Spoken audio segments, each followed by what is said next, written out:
A ver si me deja verlo un poquito más grande. Bueno, dice así, bueno, este señor que estáis viendo en pantalla, a todo esto es Yuri Bezmenov. En ruso tiene un nombre que no sé decir. Nació en 1939, murió en 1993. También es conocido por el alias de Thomas David Schumann. Fue un periodista soviético para la RIA Novosti y un anterior informante del PGU, de la KGB, de la cual desertó a Canadá. Este hombre le dijeron de hacer ciertas operaciones o se enteró de cierta información que hizo que sus principios, vamos a llamarlo de alguna manera, abandonase la KGB y se fuese pues exiliado, como tantos exiliados hay hoy en día. Esta entrevista es de 1984.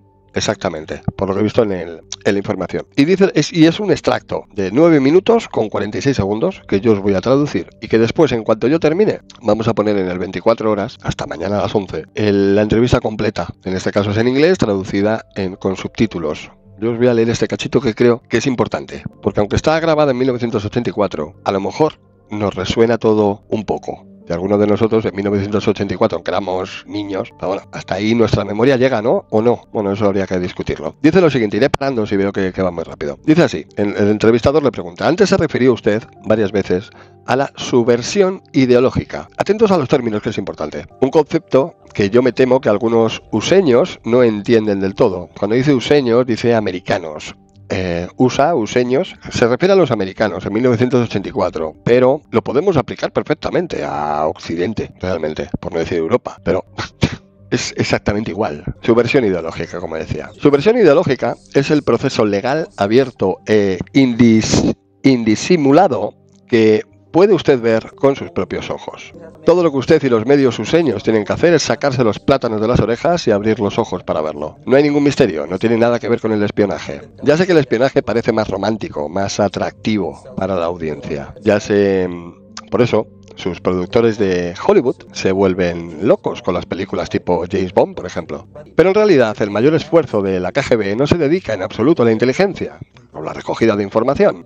En mi opinión, y en la de muchos otros desertores de mi calibre, solo alrededor de un 15% del tiempo, del dinero y del personal de la KGB se dedican al espionaje como tal. El otro 85% se dedica a un proceso lento, que denominamos tanto subversión ideológica como medidas activas, que denominamos, guerra psicológica, resumiendo. Lo que significa básicamente es cambiar la percepción de la realidad de cada estadounidense, y yo añado de cada occidental, hasta tal punto que por mucha que sea la información, nadie sea capaz de llegar a conclusiones sensatas para defenderse a sí mismo, a su familia, a su comunidad o su país. Es un gran proceso de lavado de cerebro que progresa muy lentamente y que se divide básicamente en 4 etapas. Primera etapa, desmoralización. Cuesta entre 15 y 20 años desmoralizar a una nación. ¿Por qué esa cifra? Porque es el número mínimo de años que cuesta educar a una generación de estudiantes en el país enemigo, expuestos a la ideología enemiga. En otras palabras, el marxismo-leninismo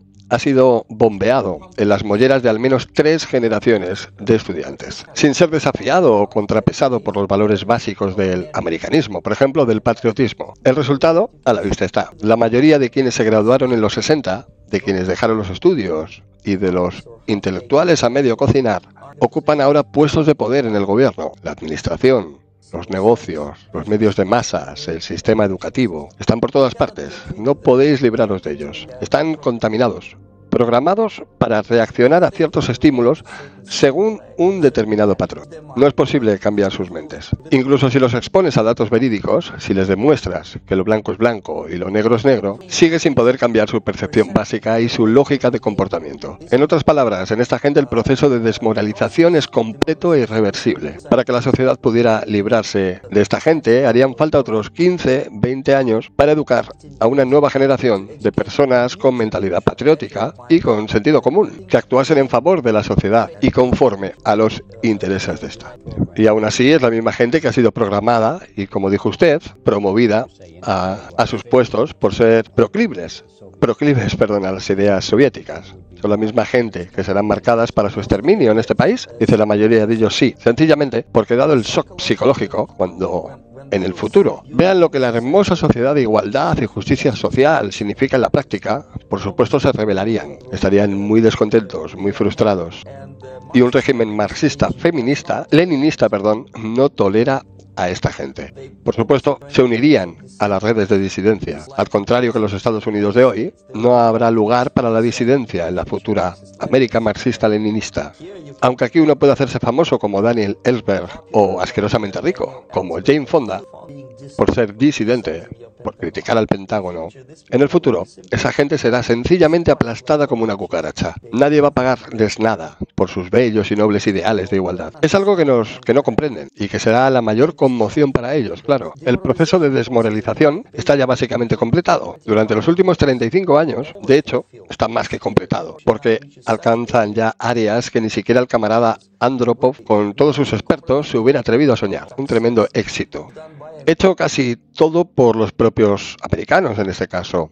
A otros americanos, gracias a la falla de valores morales, como dije antes, la exposición a la información cierta es ya irrelevante. Alguien que ha sido desmoralizado es incapaz de valorar la información veraz. Para él los hechos no cuentan. Incluso si yo le diera una ducha de verdad, verdadera, con documentos, con fotografías, aunque le llevase a la fuerza a la Unión Soviética y le mostrase un campo de concentración, se negaría a creerlo, hasta que reciba una patada en el culo grasiento. Cuando una bota militar le aplaste las pelotas, entonces comprenderá. Pero no antes. Esa es la tragedia del estado de desmoralización. Básicamente los Estados Unidos están hasta arriba de desmoralización. Y a menos que incluso si ahora mismo, en este minuto, empiezan ustedes a educar una nueva generación, aún les costará 15 o 20 años revertir la marea de percepción ideologizada de la realidad. De vuelta a la normalidad y el patriotismo. La segunda etapa. La desestabilización. Ahora el supersor ya no se preocupa por tus ideas, o por tus patrones de consumo. Que te atiborres de comida basura y te pongas como una vaca. Eso ya no importa. Esta vez, y solo cuesta 4 o 5 años desestabilizar una nación, ahora lo que cuenta es lo esencial. La economía, la política exterior, la defensa. Y puede ver claramente que en áreas tan vitales como la defensa y la economía, la influencia de las ideas marxistas-leninistas en los Estados Unidos es absolutamente fantástica. Nunca hubiera creído, cuando llegué a esta parte del mundo hace 14 años, que el proceso sería tan rápido. Etapa 3. Crisis. Por supuesto. Puede costar solo 6 semanas llevar a un país ya desestabilizado al borde de la crisis. Puede verlo ahora mismo en Centroamérica. Y la etapa 4. La post-crisis. Con el violento cambio en la estructura de poder y económica, llega el periodo de normalización, que puede durar indefinidamente.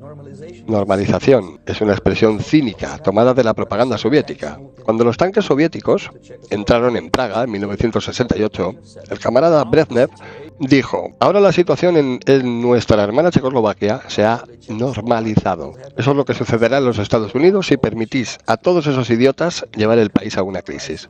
Prometerle a la gente toda clase de maravillas y el paraíso en la tierra, desestabilizar la economía, eliminar el principio de libre competencia y poner un gobierno tipo Gran Hermano en Washington, con benevolentes dictadores como Walter Mondale, que le prometerán a la gente el oro y el moro, puedan o no cumplir sus promesas.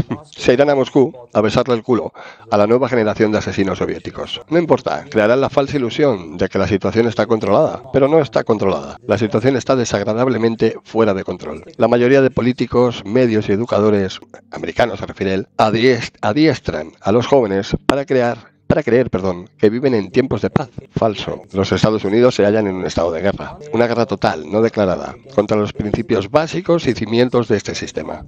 Y el iniciador de esta guerra no es, por supuesto, el camarada Andropov. Es el sistema. Por muy ridículo que pueda sonar, es el sistema comunista global. O la conspiración comunista global. Me importa un higo si alguien se asusta. Si a estas alturas no estás asustado, nada logrará asustarte. Tampoco hay que volverse paranoico con esto. Lo que, de hecho, está pasando es que, al contrario que a mí, a vosotros os queda literalmente unos pocos años de vida fácil. A menos que despierten. La bomba de relojería sigue haciendo tic-tac cada segundo. El desastre se acerca más y más. Al contrario que yo, vosotros no tendréis ningún sitio al que desertar, salvo que queráis vivir en la Antártida, con los pingüinos. Este es el último país libre y con posibilidad. Y ya termina. Esto, como os he comentado, es un... Se ha oído bien, ¿verdad? Creo que sea... Si no, ya me hubierais dicho algo. Estaba leyendo por ahí por el chat que decía Josu Egurola Rabachole. Cuando ves a este señor te das cuenta de que la subversión ideológica comunista es el arma de los filipinos, correcto.